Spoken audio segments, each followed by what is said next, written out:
Hi, I'm Jenny from Skin Clinic and I'm interviewing Faith, and today we're just going to like to ask her a few questions about work health and safety concerning harassment. So Faith, can you tell me a little bit about you and your business to start with, please? Yes, Jen. My business, my business is for health safety management, safety enhancement specialist. So what I do, I support businesses, different size businesses, and help them, putting in safety systems in place, and just supporting them around any issues that arise, etc., policies, procedures, etc. So, yeah. Okay, and Faith, I noticed though in a lot of, well, not a lot of workplaces, but in the workplace, harassment seems to be a large concern. So can you tell me a little bit about what we can do as employers to help the employees? Yes, Jen, harassment is really a big thing in the workplace. I mean, we just have to look at the media today, and it's extremely important for businesses to be able to have strategies in place to be able to, be able to protect themselves and make sure that they, supporting the workers in terms of bullying as well, bullying, harassment, and again, sexual harassment. So what businesses can do, and particularly at this time, is really to look at what policies and procedures have they got in place that can help them. One of the big things that we found with the media is a lot of workplaces, when they get their workers to sign the employee contracts, they put in what they call a code of silence, where workers are not allowed to disclose what's going on in the business. And as a result of that, where there's harassment in the workplace, workers don't have, I suppose, an avenue to be able to come out and talk about harassment in the workplace. So when you're looking at a business, what you really need to do is to go back and look at your policies and procedures, make sure that those are actually covered. Just on that point about having a clause in there, are they legally allowed to add a clause against talking about bringing up harassment in the workplace? I think up to that time there's been no law in terms of having the code of silence in there. But now I think it's coming to the open where I think laws should be passed in terms of having a code of silence, because that's actually opened up that door where there's that ongoing abuse and harassment and sexual harassment, and it's continued in the workplace, and those perpetrators have actually been empowered to even do more of that. Okay, so as an employee who might be feeling harassment in the workplace, what can I do about that?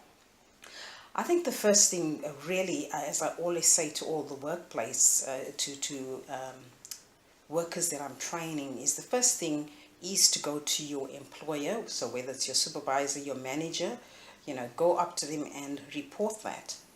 I know often it might be the supervisor or the manager that is harassing you, or sexual harassing you or bullying you.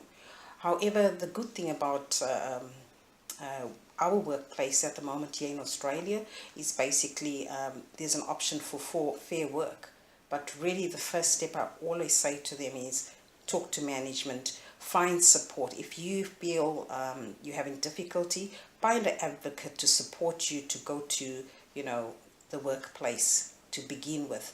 Because I suppose once you go into going to Fair Work Australia, then it becomes a lot more, I suppose, stressful for you in terms of going through that. But if your workplace is not supporting you, that is the avenue you've been given. Okay, Faith, thanks for that. So say that I'm the employer and now I have somebody has come to me with harassment. What sort of paperwork should I have in place now to help deal with that, or what mechanisms can I implement to try and resolve these issues? Jen, what I would say to any employer if you haven't had any policies and procedures in place to support, like your, like in terms of sexual harassment or bullying or in the workplace, I would basically say call in an expert. Because given today that, bullying and harassment can be such a big cost to your business when it comes to damages, I would say the first thing is to call in an expert. Make sure that you've covered yourself and you've got all the policies and procedures in place, that you've got training. So call in someone to help you. Is that what the type of thing that you're able to do for me? Yes, that would be the type of thing.